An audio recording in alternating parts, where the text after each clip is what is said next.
ਤੇਜਿੰਦਰਪਾਲ ਬੱਗਾ ਨੂੰ ਅੱਧੀ ਰਾਤ ਨੂੰ ਹਾਈਕੋਰਟ ਤੋਂ ਵੱਡੀ ਰਾਹਤ। ਅਗਲੀ ਸੁਣਵਾਈ ਤੱਕ ਨਹੀਂ ਹੋਏਗਾ ਕੋਈ ਐਕਸ਼ਨ। गिरफ्तारी वारंट के खिलाफ ਬੱਗਾ ने देर रात दाखिल की सी पिटिशन।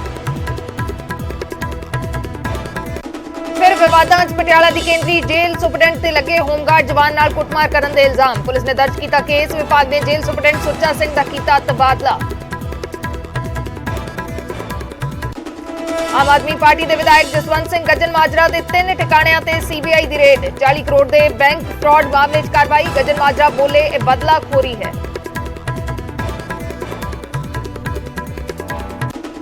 आप एमएलए ते सीबीआई की कार्रवाई तो बाद पक्की सियासत। कांग्रेस ने घेरी मान सरकार। वड़िंग बोले आप च भरे ने ड्रग डीलर तो लैके जालसाज। प्रताप बाजवा ने भी कसिया तंज। मोहाली जिला परिषद चेयरपर्सन के पति की शक्की मौत। प्योरा पुल तो भाखड़ा नहर च डिगी कार। कांग्रेस ने जांच की की मंग। परनीत कौर बारे कांग्रेस प्रधान राजा वड़िंग का बड़ा बयान। कहा कांग्रेस का हिस्सा नहीं परनीत कौर। चोणां वेले कैप्टन का नहीं छड्डिया सी साथ। मार्केट च झोने दे PR 126 बीज की वधी मंग। सरकारी गोदामां चों खत्म होया बीज पर दुगने रेटां ते बेच रहे ने निजी दुकानदार। किसान हो रहे परेशान। नींबू घोटाले च कपूरथला जेल का सुपरडेंट होया सस्पेंड। 200 रुपए के हिसाब नाल जेल राशन च आधा क्विंटल नींबू कीते सन ऐड। पर कैदी बोले नींबुआं का इस्तेमाल ही नहीं होया।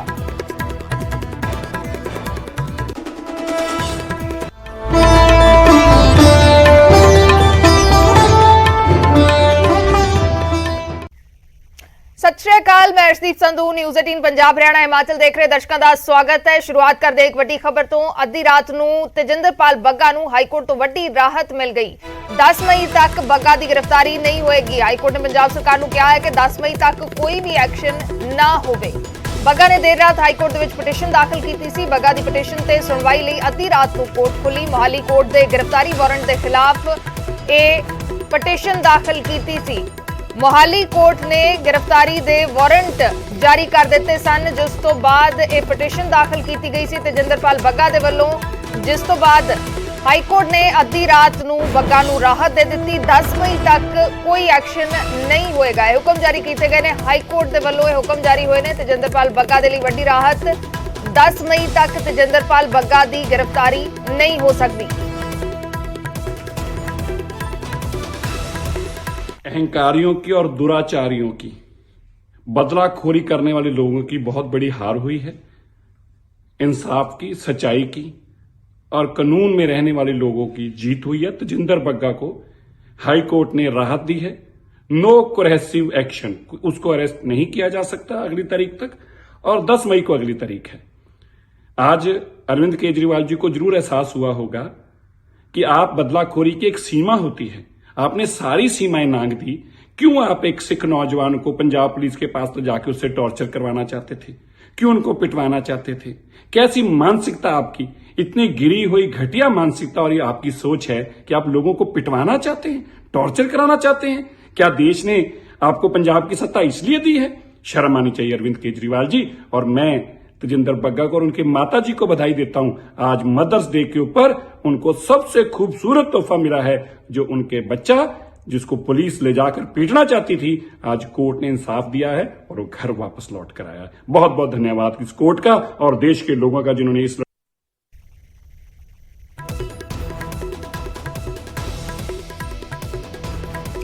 उमेश शर्मा साडे सहयोगी जुड़े ने होर जानकारी दे लई। उमेश, की कुछ जानकारी है? हाईकोर्ट ने वड्डी राहत तेजिंदरपाल ਬੱਗਾ ਨੂੰ किते ना किते दे दित्ती है। देखो अर्श, बिल्कुल राहत मंगलवार तक भी राहत है। और जिदा ही मोहाली कोर्ट तो देर शाम अरेस्ट वारंट जारी हुए तां ही हलचल शुरू हो गई थी। और तेजिंदर ਬੱਗਾ के वकीलों ने रात आधी रात पंजाब हरियाणा हाई कोर्ट पहुंचे। चीफ जस्टिस को चीफ जस्टिस ने एक बेंच कॉन्स्टिट्यूट किया। जस्टिस अनूप चितकारा के घर आधी रात को सुनवाई हुई। 12:30 के करीब ਇਹ ਜਿਹੜਾ ਰਾਹਤ ਦਾ ਫੈਸਲਾ ਆਇਆ ਐਡਵੋਕੇਟ ਜਨਰਲ ਪੰਜਾਬ ਦੇ ਉਹ ਪੇਸ਼ ਹੋਏ। ਔਰ ਇਹਦੇ ਵਿੱਚ ਇੱਕ ਗੱਲ ਜ਼ਿਕਰ ਕਰਨੀ ਜ਼ਰੂਰੀ ਹੈ। ਰਾਤ ਨੂੰ ਅਸੀਂ ਅੱਧੀ ਰਾਤ ਨੂੰ ਹੀ ਐਡਵੋਕੇਟ ਜਨਰਲ ਅਨਮੋਲ ਰਤਨ ਨਾਲ ਗੱਲ ਕੀਤੀ। ਉਹਨਾਂ ਨੇ ਕਿਹਾ ਕਿ ਜਿਹੜਾ ਇਹ ਰਾਹਤ ਦੀ ਗੱਲ ਹੋ ਰਹੀ ਹੈ ਇਹ ਸਾਡੀ ਅੰਡਰਟੇਕਿੰਗ ਤੇ ਮਿਲੀ ਹੈ। ਉਹਨਾਂ ਦਾ ਇਹ ਕਹਿਣਾ ਹੈ ਕਿ ਅਸੀਂ ਯਾਨੀ ਕਿ ਐਡਵੋਕੇਟ ਜਨਰਲ ਪੰਜਾਬ ਨੇ ਕੋਰਟ ਨੂੰ ਅੰਡਰਟੇਕਿੰਗ ਦਿੱਤੀ ਕਿ ਠੀਕ ਹੈ ਮੰਗਲਵਾਰ ਨੂੰ ਕਿਉਂਕਿ ਕੇਸ ਲੱਗਿਆ ਹੋਇਆ ਸੀਗਾ ਜੀ। ਤੇ ਮੰਗਲਵਾਰ ਤੱਕ ਅਸੀਂ ਅਰੈਸਟ ਨਹੀਂ ਕਰਾਂਗੇ। ਔਰ ਇਹ ਵੀ ਕੋਰਟ ਦੇ ਆਰਡਰ ਦੇ ਜਿਹੜੇ ਲਿਖਿਆ ਹੈ ਉਹਦੇ ਵਿੱਚ ਲਿਖਿਆ ਕਿ ਐਡਵੋਕੇਟ ਜਨਰਲ ਨੇ ਕਿਹਾ ਜੀ ਅੱਧੀ ਰਾਤ ਨੂੰ ਇੱਕ ਅਰੈਸਟ ਵਾਰੰਟ ਨੂੰ ਲੈ ਕੇ ਅੱਧੀ ਰਾਤ ਨੂੰ ਅਦਾਲਤ ਨੂੰ ਜਗਾਉਣਾ ਇਹ ਕੋਈ ਚੰਗੀ ਗੱਲ ਨਹੀਂ। ਕਿਤੇ ਨਾ ਕਿਤੇ ਇੱਕ ਸਿਸਟਮ ਦੇ ਉੱਪਰ ਇੱਕ ਆਰੋਪੀ ਹੈ ਉਹ, ਔਰ ਸਿਸਟਮ ਦੇ ਉੱਪਰ ਇੱਕ ਦਾਗ ਲਗਾਉਣ ਦੀ ਕੋਸ਼ਿਸ਼ ਹੈ।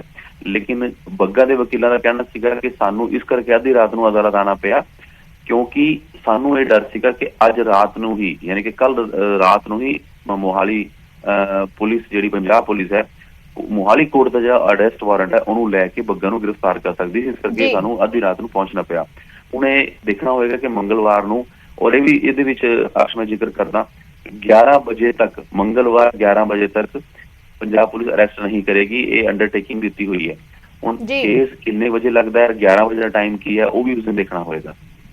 ਜੀ ਜੀ, ਸ਼ੁਕਰੀਆ ਉਮੇਸ਼ ਪੂਰੀ ਜਾਣਕਾਰੀ ਦੇ ਲਈ। ਤਾਂ ਗ੍ਰਿਫਤਾਰੀ ਦੇ ਵਾਰੰਟ ਦੇ ਖਿਲਾਫ ਤੇਜਿੰਦਰਪਾਲ ਬੱਗਾ ਦੇ ਵੱਲੋਂ ਪਟੀਸ਼ਨ ਦਾਖਲ ਕੀਤੀ ਗਈ ਸੀ। ਉਸ ਪਟੀਸ਼ਨ ਤੇ ਅੱਧੀ ਰਾਤ ਸੁਣਵਾਈ ਹੋਈ। ਅੱਧੀ ਰਾਤ ਨੂੰ ਹਾਈ ਕੋਰਟ ਨੇ ਬੱਗਾ ਨੂੰ ਰਾਹਤ ਦਿੱਤੀ ਹੈ। 10 ਮਈ ਤੱਕ ਗ੍ਰਿਫਤਾਰੀ ਨਹੀਂ ਹੋਏਗੀ। 10 ਮਈ ਤੱਕ ਕੋਈ ਗ੍ਰਿਫਤਾਰੀ ਨਹੀਂ ਹੋ ਸਕਦੀ। ਮੋਹਾਲੀ ਕੋਰਟ ਨੇ ਦਰਅਸਲ ਵਾਰੰਟ ਜਾਰੀ ਕਰ ਦਿੱਤੇ ਸਨ। ਉਸ ਤੋਂ ਬਾਅਦ ਬੱਗਾ ਨੇ ਪਟੀਸ਼ਨ ਪਾਈ ਤੇ ਹਾਈ ਕੋਰਟ ਨੇ ਬੱਗਾ ਨੂੰ ਰਾਹਤ ਦਿੱਤੀ ਹੈ।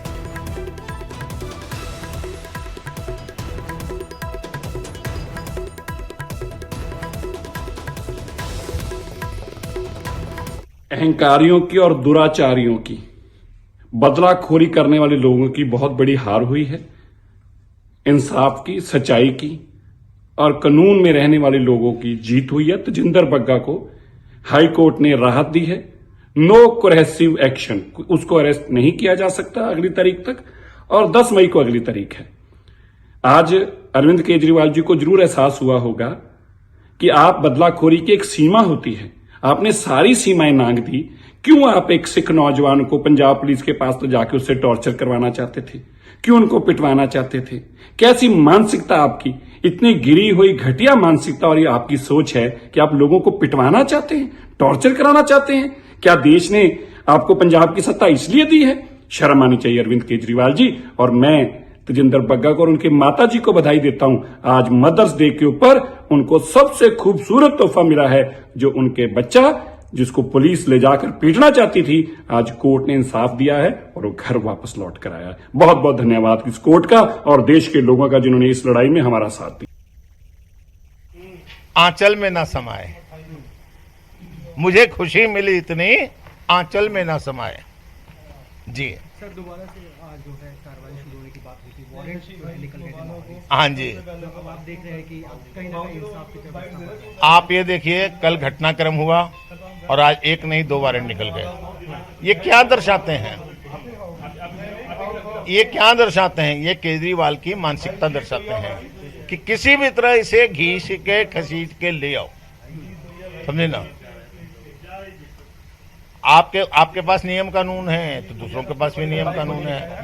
रास्ता चोर सिपाही का ये चलता रहेगा। अभी वो फिर से कोई ना कोई नया दाव खेलेगा, नया से नया मुकदमा डालने की कोशिश करेगा। आगे क्या जो जो होगा, ये लड़ाई अभी लंबी चलेगी। ये मामला खत्म होने वाला नहीं है। वहां भी कोर्ट से अगर राहत मिल भी जाती है तो केजरीवाल चुप नहीं बैठेगा, वो हरकतें करता रहेगा।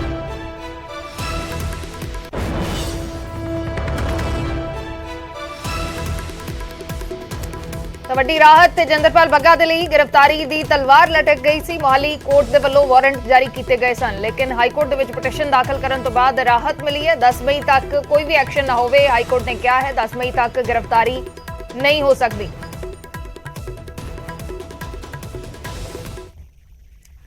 ਤੇਜਿੰਦਰਪਾਲ ਬੱਗਾ ਤੇ ਸਿਆਸੀ ਬਵਾਲ ਲਗਾਤਾਰ ਜਾਰੀ ਹੈ। ਦਿੱਲੀ ਦੇ ਵਿੱਚ ਬੀਜੇਪੀ ਨੇ ਅਰਵਿੰਦ ਕੇਜਰੀਵਾਲ ਦੀ ਰਿਹਾਇਸ਼ ਦੇ ਬਾਹਰ ਮੋਰਚਾ ਖੋਲ੍ਹਿਆ ਤੇ ਇਸ ਦੌਰਾਨ ਜ਼ਬਰਦਸਤ ਹੰਗਾਮਾ ਕੀਤਾ, ਜਿਸ ਤੇ ਆਮ ਆਦਮੀ ਪਾਰਟੀ ਨੇ ਪਲਟਵਾਰ ਕੀਤਾ ਕਿ ਬੀਜੇਪੀ ਗੁੰਡੇ ਨੂੰ ਬਚਾਉਣ ਦੀ ਕੋਸ਼ਿਸ਼ ਕਰ ਰਹੀ ਹੈ।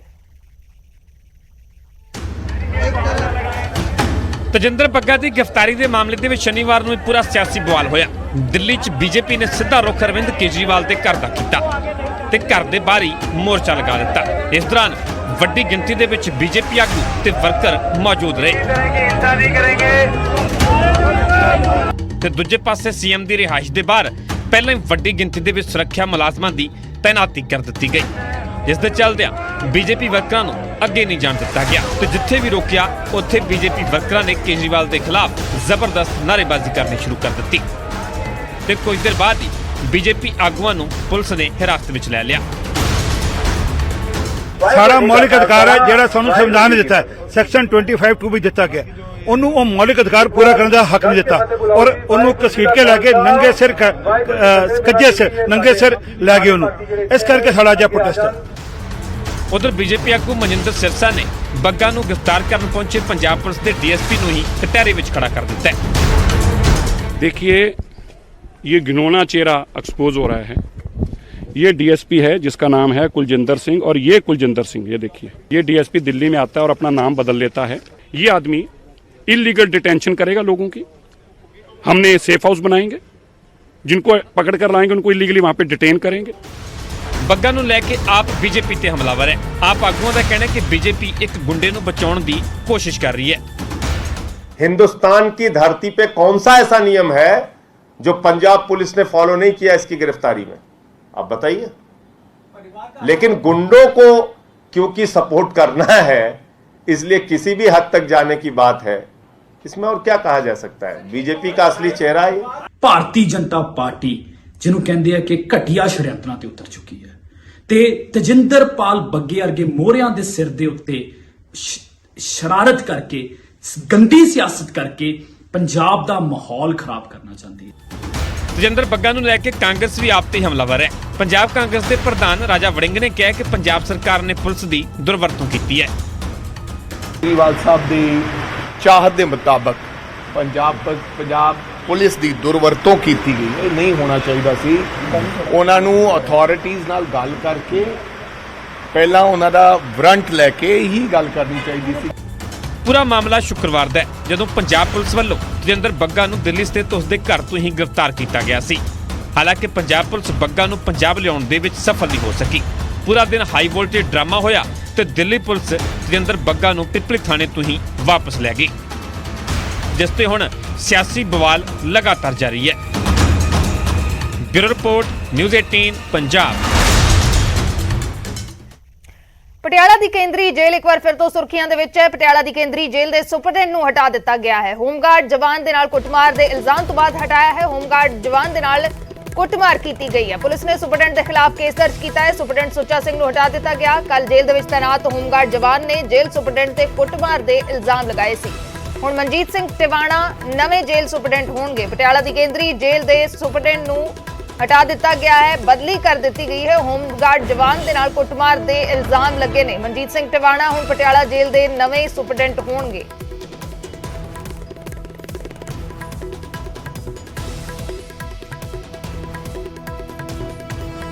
ਜੇਲ੍ਹ 'ਚ ਤੈਨਾਤ ਇੱਕ ਹੋਮਗਾਰਡ ਦੇ ਵੱਲੋਂ ਇਲਜ਼ਾਮ ਲਗਾਏ ਗਏ ਜੇਲ੍ਹ ਸੁਪਰਡੈਂਟ ਤੇ ਇਲਜ਼ਾਮ ਲਗਾਏ ਗਏ ਕੁੱਟਮਾਰ ਕਰਨ ਦੇ, ਜਿਸ ਤੋਂ ਬਾਅਦ ਤਬਾਦਲਾ ਕਰ ਦਿੱਤਾ ਗਿਆ ਹੈ। ਜੇਲ੍ਹ ਸੁਪਰਡੈਂਟ ਦਾ ਸੁੱਚਾ ਸਿੰਘ ਨੂੰ ਇਸ ਜੇਲ੍ਹ ਤੋਂ ਬਦਲ ਦਿੱਤਾ ਗਿਆ ਹੈ ਤੇ ਹੁਣ ਮਨਜੀਤ ਸਿੰਘ ਟਿਵਾਣਾ ਨਵੇਂ ਜੇਲ੍ਹ ਸੁਪਰਡੈਂਟ ਹੋਣਗੇ।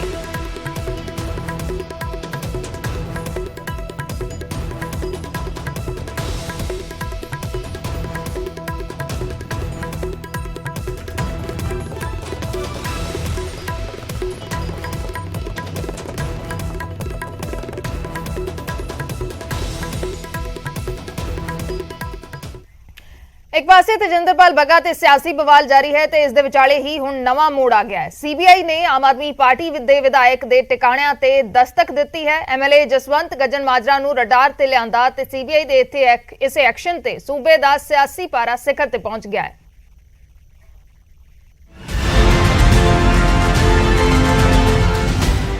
ਇੱਕ ਦਿਨ ਪਹਿਲਾਂ ਤੇਜਿੰਦਰ ਬੱਗਾ ਦੀ ਗ੍ਰਿਫਤਾਰੀ ਨੂੰ ਲੈ ਕੇ ਪੂਰਾ ਦਿਨ ਹਾਈ ਵੋਲਟੇਜ ਡਰਾਮਾ ਹੋਇਆ ਤੇ ਅਗਲਾ ਦਿਨ ਸ਼ਨੀਵਾਰ ਵੀ ਹੰਗਾਮਾ ਭਰਪੂਰ ਰਿਹਾ। ਬੱਗਾ ਮਾਮਲੇ ਤੇ ਸਿਆਸਤ ਉਬਾਲੇ ਮਾਰ ਹੀ ਰਹੀ ਸੀ ਕਿ ਸੀਬੀਆਈ ਦੀ ਟੀਮ ਸਿੱਧੀ ਮਲੇਰਕੋਟਲਾ ਪਹੁੰਚ ਗਈ ਤੇ ਰਡਾਰ ਤੇ ਆਏ ਅਮਰਗੜ੍ਹ ਤੋਂ ਆਪ ਵਿਧਾਇਕ Jaswant Singh Gajjan Majra. Bank fraud case ਦੇ ਵਿੱਚ ਸੀਬੀਆਈ ਨੇ ਗੱਜਣ ਮਾਜਰਾ ਦੇ 3 ਟਿਕਾਣਿਆਂ ਤੇ ਛਾਪੇਮਾਰੀ ਕੀਤੀ। ਸੂਤਰਾਂ ਮੁਤਾਬਿਕ ਇਸ ਦੌਰਾਨ ਸੀਬੀਆਈ ਨੂੰ 94 ਸਾਈਨ ਕੀਤੇ ਬਲੈਂਕ ਚੈੱਕ ਮਿਲੇ ਨੇ। ਕਈ ਆਧਾਰ ਕਾਰਡ ਵੀ ਬਰਾਮਦ ਹੋਏ ਨੇ। ਉੱਥੇ ਕਰੀਬ 16,57,000 ਦਾ ਕੈਸ਼, 88 ਵਿਦੇਸ਼ੀ ਕਰੰਸੀ ਨੋਟ, ਪ੍ਰਾਪਰਟੀ ਦੇ ਦਸਤਾਵੇਜ਼ ਵੀ ਮਿਲੇ ਨੇ। ਇਸ ਤੋਂ ਇਲਾਵਾ ਕਈ ਬੈਂਕ ਖਾਤਿਆਂ ਦੇ ਨਾਲ ਜੁੜੇ ਕਾਗਜ਼ ਵੀ ਬਰਾਮਦ ਕੀਤੇ ਗਏ ਨੇ। ਉਧਰ ਵਿਧਾਇਕ ਗੱਜਣ ਮਾਜਰਾ ਨੇ ਇਸ ਨੂੰ ਬਦਲਾਖੋਰੀ ਦੀ ਕਾਰਵਾਈ ਕਰਾਰ ਦਿੱਤਾ ਹੈ ਤੇ ਨਿਸ਼ਾਨਾ ਬੀਜੇਪੀ ਤੇ ਸਾਧਿਆ ਹੈ। ਉੱਥੇ ਵਿਧਾਇਕ ਨੇ ਸਫਾਈ ਦਿੱਤੀ ਹੈ ਕਿ ਜਿਸ ਕੰਪਨੀ ਦਾ ਜ਼ਿਕਰ ਕੀਤਾ ਜਾ ਰਿਹਾ ਹੈ ਉਸ ਕੰਪਨੀ ਦੇ ਵਿੱਚ ਕਦੇ ਗਏ ਹੀ ਨਹੀਂ। ਸੰਯੁਕਤ ਮੀਟਿੰਗ ਦੇ ਵਿੱਚ ਸੀਗੇ ਤੇ ਬਦਲਾਖੋਰੀ ਦੀ ਕਾਰਵਾਈ ਹੈ ਇਹ ਕਿ ਵੀ ਮੈਨੂੰ ਲੱਗਦਾ ਵੀ ਕੇਂਦਰੀ ਏਜੰਸੀਆਂ ਕੋਲੇ ਸਾਰਾ ਕੁਝ ਉਹਨਾਂ ਨੇ ਆਪਣੀਆਂ ਜਿਹੜੀਆਂ ਤਾਕਤਾਂ ਉੱਭਰਦੀਆਂ ਨੇ ਉਹਨਾਂ ਨੂੰ ਦਬਾਉਣ ਦੇ ਖਾਤਰ ਆਪਣੀ ਤਾਕਤ ਦਾ ਇਸਤੇਮਾਲ ਕਰਦੇ ਨੇ। ਬੈਂਕ ਦਾ ਜਾਂ ਬੈਂਕ 'ਚ ਜਾਂ ਸਟੇਟ ਦੇ ਕੰਪਨੀ 'ਚ ਮੈਂ ਤਾਂ 5-5 ਸਾਲ ਨਹੀਂ ਕਦੇ ਗਿਆ ਉੱਥੇ। 5-5 ਸਾਲ ਕਦੇ ਮੈਂ ਕੰਪਨੀ ਦੇ ਵਿੱਚ ਗਈ ਨਹੀਂ, ਕੋਈ ਮੀਟਿੰਗ ਨਾ ਦੂਸਰਾ ਨਾ ਕਦੇ ਸਾਇੰਸ ਕਦੇ ਹੈ ਹੀ ਨਹੀਂ। ਕੋਈ ਜੁਆਇੰਟ ਫੈਮਿਲੀ ਦੇ ਵਿੱਚ ਪਹਿਲਾਂ ਕਾਗਜ਼ਾਂ ਦੇ ਵਿੱਚ ਇਕੱਠੇ।